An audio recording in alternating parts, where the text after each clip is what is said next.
Welcome to 2-minute concept of physics. Today we will see the concept number 3, Newton's third law of motion.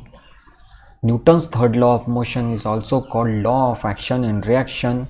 The statement for Newton's third law of motion is to an every action there is equal and opposite reaction. If suppose two bodies are exerting forces on each other, hence force on first body due to second is equal to force on second body due to first, but in opposite direction. So negative sign is there. Mathematically it can be written as F12 is equal to minus F21. F12 means force acting on first body due to second is equal to F21 means force acting on second body due to first, but negative sign is there because both the forces are in opposite direction. So now we will see the examples related to the Newton's third law.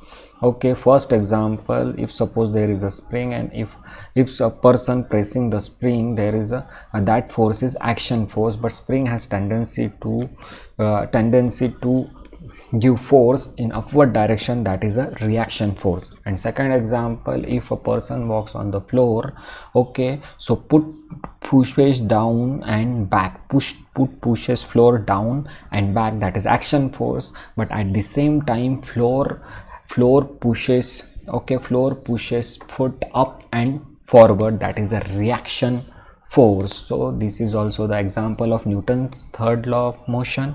Third example, if bullet is fired from the gun, bullet moves in upward direction, bullet moves in front, okay, bullet moves in forward direction, but at the same time because of the recoil, gun moves in backward direction. So this is the example of Newton's third law, and both the forces are in opposite direction. And last example is hot air balloon.